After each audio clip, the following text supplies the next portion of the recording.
Hey there, it's John Fleischman with Does It Matter.com. All California politics all the time. And this is my opportunity to give you my take on last night's gubernatorial debate. Last night, candidates all got together at East LA College for a CNN hosted debate with Caitlin Collins and Alex Michelson emceeing, and our whole cast of characters minus Tony Thurmond. All of the other seven more prominent candidates for governor of California appeared on the stage for 2 hours. And the first thing I will tell you before I dive into it is I found this to be the most entertaining debate that we've had yet, an extraordinarily uninformative debate that we had. And I think I'm going to critique the format before I get into each of the candidates. And I will simply say this. It is, I mean, we saw on one extreme the previous debate at Pomona College where the moderators really clamped down. It was kind of like an authoritarian clampdown on anybody speaking out of turn. And at some level, that really kind of crushed an aspect of the debate in terms of the entertaining side, as opposed to this debate that we had last night. And Michelson really were much more permissive about these candidates kind of chiming in. So you had a lot more back and forth and jabs and a little boxing back and forth and people being able to see things. Again, I thought it was great television. If you're just tuning in for the first time and you're really looking for the sport of a debate, there was a lot to see there. I thought a lot of that was going on. But if you were looking for substance, if you were a voter tuning in to figure out which of these people do I want to see be the next governor of California, and you're not a political insider and you haven't made up your mind, or you've made up your mind, but you're open, you're leaning, you're not set, I'm not sure this kind of a debate really helps you in any way. And I'm not sure you can have a debate format with this many candidates that would really work. But let me take a minute and run through each of the candidates and tell you how I thought they each did on their job. And then at the end, I will share with you, which I have before, my pie in the sky idea about how one of these debates should be formatted. But let's just run through it really quick and handicap it. Antonio Villaraigosa, of all of the debates, to the extent that there have been some and to the extent that he's on the stage, this has been his best. He really was on top of his game. I thought he had a lot of screen time, or it felt like he did. He maximized the time that he had. He was aggressive. He was clearly enjoying himself. And I don't think it matters. I think he's so down in single digits, and people now have their ballots in hand. I have mine. And I think it's too little too late for him. But he did do a good job tonight. I thought it was a good debate for him. And then as we keep going, we can go to Katie Porter. And this is where we find out that I wrote for the California Post this week that I really wanted Katie Porter to have a come out moment, because I'm very worried about Republicans getting shut out of the top two. And I need Porter, who amongst the non-Steyer Becerra crowd, she's been doing the best. And I really want her to attract more votes because it splits up the top of the ticket. And I don't think that she did herself any favors tonight. The best way I could describe it is, this is somebody who's famous for lecturing COOs with the whiteboard. I think her lecturing doesn't work without the whiteboard, because instead of coming off as a watchdog member of Congress trying to rein in government big CEO abuse, she really came off like a bitch. And I don't think that's a good appearance for her. And I don't think if she was trying to pull off adult in the room, it just didn't come off that way. So I don't think it was a particularly good night for her.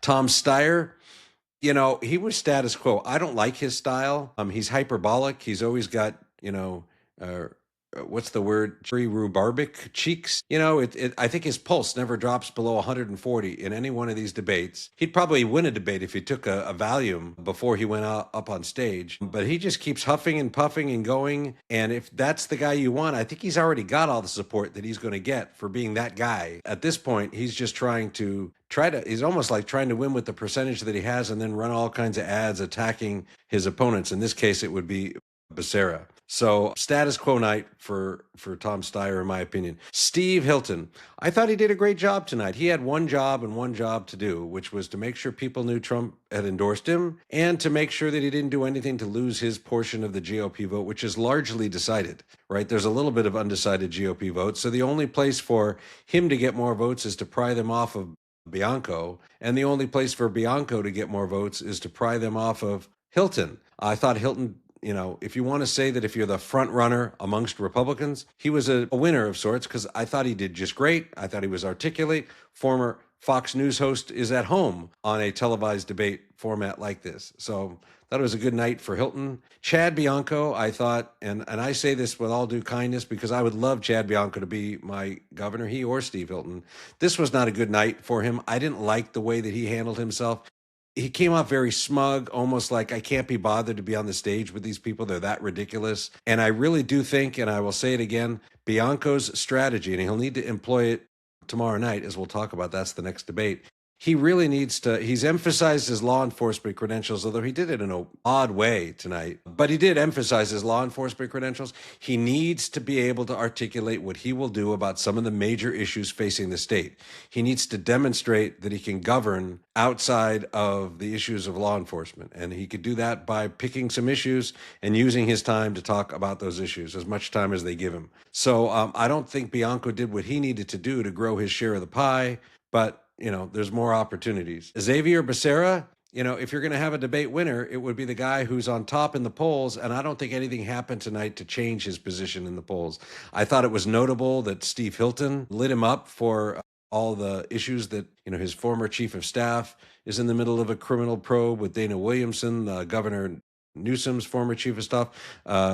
Hilton described what was going on as only a former Fox News host can. Villaraigosa really chimed in on that. And I don't think that was good for Becerra, but I'm not sure that in that instance alone in the debate really caused him to lose his frontrunner status. I guess we'll find out as this goes along. And then Matt Mahan. And so I would say this, Matt Mahan stuck out as the moderate because he's the only person up there, at least tonight, was the only person up there that was really presenting himself as moderate in temperament. Never mind ideology.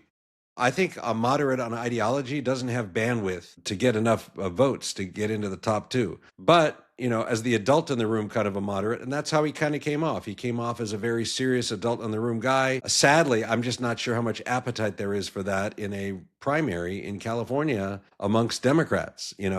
I feel like the more you beat up on Donald Trump, which several of the candidates did, the better you're going to do. And that's not Matt Mahan's style. So I would just come back again and say that I thought the debate format, while entertaining, did not provide us for an opportunity to learn much about the candidates we didn't already know, or if you don't know anything about the candidates, to learn something about the candidates at all. And I would simply say that if I could wave a wand and create a format, and I don't know that it's practical, but my format looks like this, and I'll just say it for the record. I would have 3 rounds. Each round, you'd have, the moderators would, each candidate would get 2 minutes to answer a policy related question.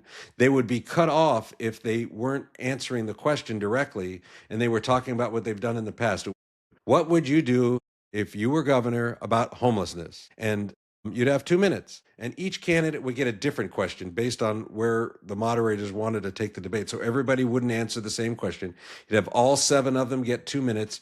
But here's the kicker. After one person does 2 minutes, then a random other candidate would get 1 minute to rebut the answer. And you wouldn't know who the rebuttal was coming from. They wouldn't know they were giving it until that moment. And eventually it would match up. So 7 rebuttals for the 7 talks.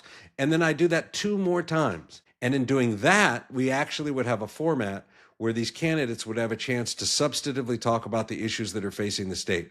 Is that a realistic format? Probably not. Is it an entertaining one that'll get more clicks and views? Probably not. Is it one that would cause people to become more educated about the candidates in the race? I think it would be. Anyways, that's what I got on this debate. I will sign off by saying there's another debate tonight at the Skirball Museum. Same 7 candidates, 7 p.m. tonight. Look for it streaming somewhere. I know it's on NBC4 in LA, but I'm sure you'll find it online. So that's my take. We'll see ya.